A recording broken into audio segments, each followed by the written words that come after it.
ಶಿವಮೊಗ್ಗದ ಸ್ವಾಮಿ ವಿವೇಕಾನಂದ ಬಡಾವಣೆಯಲ್ಲಿರುವ ಶ್ರೀ ನಾಗಸುಬ್ರಹ್ಮಣ್ಯ ದೇವಸ್ಥಾನದಲ್ಲಿ ಇದೇ ಮಾರ್ಚ್ 27 ಮತ್ತು 28ರಂದು ತುಮಕೂರಿನ ರಾಮಕೃಷ್ಣ ವಿವೇಕಾನಂದ ಆಶ್ರಮದ ಅಧ್ಯಕ್ಷರಾದ ಸ್ವಾಮಿ ವೀರೇಶಾನಂದ ಸರಸ್ವತಿ ಅವರಿಂದ ಉಪನ್ಯಾಸವನ್ನು ಆಯೋಜಿಸಲಾಗಿದೆ. ಮಾನವನೇಕೆ ಧರ್ಮಾವಲಂಬಿಯಾಗಿರಬೇಕೆಂಬುದು ಉಪನ್ಯಾಸದ ವಿಷಯವಾಗಿದೆ ಎಂದು ಶಿವಮೊಗ್ಗದಲ್ಲಿ ಶ್ರೀ ನಾಗಸುಬ್ರಹ್ಮಣ್ಯ ಸ್ವಾಮಿ ದೇವಸ್ಥಾನದ ಪ್ರಧಾನ ಅರ್ಚಕರಾದ ಸಂದೇಶ್ ಉಪಾಧ್ಯಾಯ ಅವರು ಹೇಳಿದರು. ಇನ್ನು ಈ ಕುರಿತಂತೆ ಸುದ್ದಿಗೋಷ್ಠಿಯಲ್ಲಿ ಮಾತನಾಡಿದ ಅವರು, ಮಾರ್ಚ್ 29 ಹಾಗೂ 30ರಂದು ವಿದ್ವಾನ್ GS ನಟೇಶ್ ಅವರಿಂದ ಕಗ್ಗದ ಬೆಳಕು ಕುರಿತು ಪ್ರವಚನ ಹಾಗೂ ಯುಗಾದಿಯ ಪಂಚಾಂಗ ಶ್ರವಣ ಪ್ರತಿದಿನ ಸಂಜೆ 6:30ರಿಂದ 8:30ರವರೆಗೆ ಏರ್ಪಡಿಸಲಾಗಿದೆ ಅಂತ ತಿಳಿಸಿದರು. ಎಲ್ಲರಿಗೂ ನಮಸ್ಕಾರ. ನಮ್ಮ ಸನಾತನದ ಹಿಂದೂ ಸಂಸ್ಕೃತಿಯ ಪ್ರಾರಂಭದ ಹಬ್ಬ ರಾಮನ ಹಬ್ಬ. ಇದಕ್ಕಿಂತ ಮುಂಚೆ ಯುಗಾದಿ ಹಬ್ಬ. ರಾಮನ ಹಬ್ಬದಿಂದ ಕಾಮನ ಹಬ್ಬದ ತನಕವೂ ಕೂಡ ನಮ್ಮ ಹಿಂದೂ ಸಂಸ್ಕೃತಿ ಅತ್ಯಂತ ವೈಶಿಷ್ಟ್ಯಪೂರ್ಣವಾಗಿ ಆಚರಣೆಯನ್ನು ಮಾಡ್ಕೊಂಡು ಬಂದಿರತಕ್ಕಂಥದ್ದು ತಮಗೆಲ್ಲ ಗೊತ್ತಿರತಕ್ಕಂಥ ವಿಚಾರ.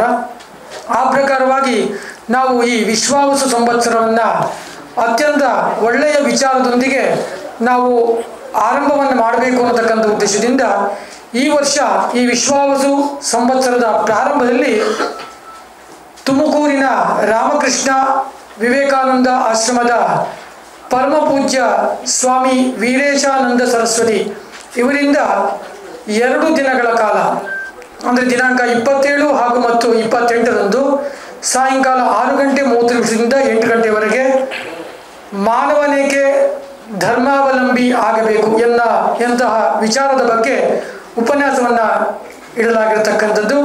ಅತ್ಯಂತ ವೈಶಿಷ್ಟ್ಯಪೂರ್ಣವಾಗಿ ಮಾತಾಡತಕ್ಕಂತಹ ಪೂಜ್ಯ ಸ್ವಾಮೀಜಿಯವರ ಉಪನ್ಯಾಸ ಆಲಿಸುವುದೇ ಒಂದು ಭಾಗ್ಯ. ಅಂತಹ ಈ ಕಾರ್ಯಕ್ರಮವನ್ನು ನಾವೆಲ್ಲ ಪ್ರಾರಂಭವನ್ನು ಮಾಡ್ತಾ ಇರತಕ್ಕಂಥದ್ದು, ಆಯೋಜನೆಯನ್ನು ಮಾಡ್ತಕ್ಕಂಥದ್ದು. ಇದಕ್ಕೆ ಎಲ್ಲ ಭಕ್ತಾದಿಗಳನ್ನು ಕರೆತರತಕ್ಕಂತಹ ಕೆಲಸ ಮಾಧ್ಯಮ ಮಿತ್ರರಾಗಿರ್ತಕ್ಕಂಥದ್ದು. ಇದನ್ನು ಎಲ್ಲ ಮಾಧ್ಯಮಗಳಲ್ಲೂ ಮತ್ತು ಪತ್ರಿಕೆಯಲ್ಲೂ ಪ್ರಕಟಿಸಬೇಕು. ಅದಲ್ಲದೆ 29 ಹಾಗೂ 30 29ನೇ ತಾರೀಕು ನಮ್ಮ ಶಿವಮೊಗ್ಗ ನಗರದ ಮಂಕುತಿಮ್ಮನ ಕಗ್ಗದ ಖ್ಯಾತಿಯ ಅಂಕಣಕಾರರು ಮತ್ತು ಕಸ್ತೂರ್ಬಾ ಕಾಲೇಜಿನ ನಿವೃತ್ತ ಉಪನ್ಯಾಸಕರಾಗಿರ್ತಕ್ಕಂತಹ ಶ್ರೀಯುತ ವಿದ್ವಾನ್ GS ನಟೇಶ್ ಅವರಿಂದ ಕಗ್ಗದ ಬೆಳಕು ಎಂಬತಕ್ಕಂತಹ ವಿಶೇಷವಾಗಿರ್ತಕ್ಕಂತಹ ಕಾರ್ಯಕ್ರಮವನ್ನು ಇಟ್ಕೊಂಡಿರ್ತಕ್ಕಂಥದ್ದು. ಅದು ಕೂಡ ಸಾಯಂಕಾಲ 6:30 8 ಗಂಟೆವರೆಗೆ ನಡೀತಕ್ಕಂಥದ್ದು. 30ನೇ ತಾರೀಕು 7:30 ಪಂಚಾಂಗ ಶ್ರವಣ, ವಿಶ್ವಾವಸು ಸಂವತ್ಸರದ ಪಂಚಾಂಗ ಶ್ರವಣವನ್ನು ಶ್ರೀಯುತ ನಟೇಶ್ ಅವರೇ ನಡೆಸಿಕೊಳ್ಳಿದ್ದಾರೆ. ಅದಾದಮೇಲೆ 30ನೇ ತಾರೀಕಿನಿಂದ ದಿನಾಂಕ 6/4/2025 ಅಂದರೆ ರಾಮನವಮಿಯ ಪ್ರಯುಕ್ತವಾಗಿ 8 ದಿನಗಳ ಕಾಲ ನಿತ್ಯ ಸಾಯಂಕಾಲ ಭಜನಾ ಪರಿಷತ್ತು, ನಾಗಸುಬ್ರಹ್ಮಣ್ಯ ದೇವಸ್ಥಾನ ಸೇವಾ ಸಮಿತಿ, ಅರ್ಚಕ ವೃಂದ ಹಾಗೂ ಸ್ವಾಮಿ ವಿವೇಕಾನಂದ ಅಡ್ವೆಂಚರ್ ಸ್ಪೋರ್ಟ್ಸ್ ಕ್ಲಬ್ನ ಸಹಯೋಗದಲ್ಲಿ ನಗರದ ವಿವಿಧ ಭಜನಾ ಮಂಡಳಿಗಳಿಂದ ಭಜನಾ ಕಾರ್ಯಕ್ರಮ. 6ನೇ ತಾರೀಕು ಮಧ್ಯಾಹ್ನ 12 ಗಂಟೆಗೆ ರಾಮೋತ್ಸವ ಕಾರ್ಯಕ್ರಮವನ್ನು ನಗರದ ಬೀದಿಗಳಲ್ಲಿ ಮೆರವಣಿಗೆ ಮುಖಾಂತರವಾಗಿ ರಾಮೋತ್ಸವ ಕಾರ್ಯಕ್ರಮ.